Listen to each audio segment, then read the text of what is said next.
So let's just hit generate.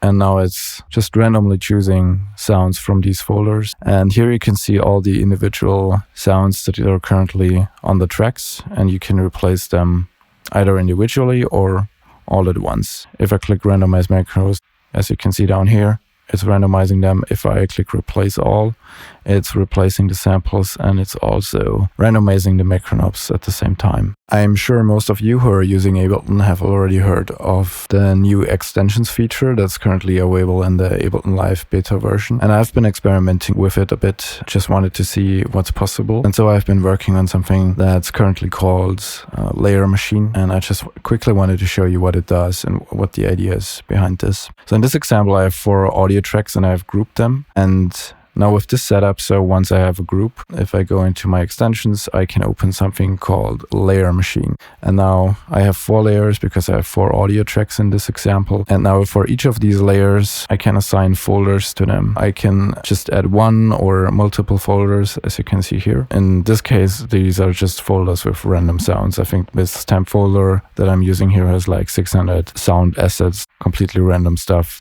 that I have created. And now what this does is it's gonna select random samples from these folders, and it's gonna align them on the transient of these sounds. I can just select the amount of variations that I want. So in this case, it's just 5, how much space I want to have between the variations. And I've also added this where I can choose how much volume reduction I want on each of the audio tracks. So this is just depending on how many layers you're using, you might want to just reduce the volume. And I can also offset the position a bit from the align transient.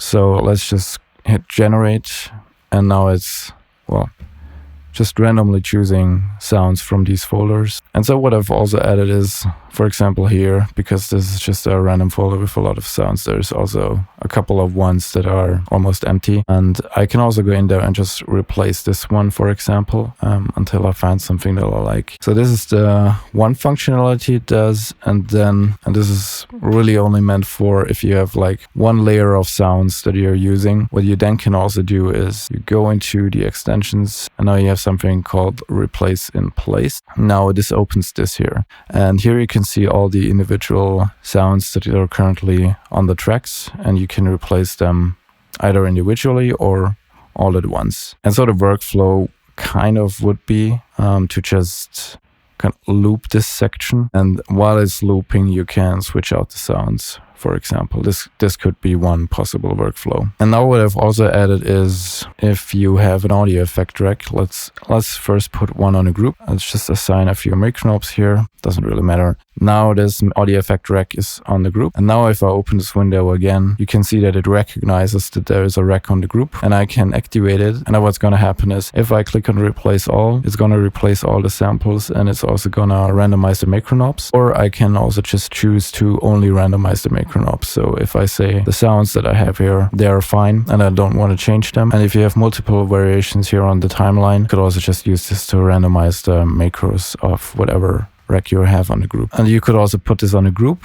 and then what's going to happen is you can see that now, because I put it on layer 1, it recognizes that there's a rack. I can activate it or deactivate it from randomization. And if I click randomize macros, as you can see down here, it's randomizing them. If I click replace all, it's replacing the samples, and it's also randomizing the macro knobs at the same time. So you could have different audio effect racks on the individual tracks here and then just randomize stuff. So this is kind of similar to a couple of scripts that are there for Reaper and have been there for quite some time, and also some third-party plugins that do something kind of similar. I mean, this is still a work in progress, not really finalized yet or anything, and it's really promising that this is now possible within Ableton. So I'm really happy about these extensions, and I know that a lot of people have already created a lot of great ones. So yeah, if you have any ideas what kind of functionalities could be added to this one, then let me know.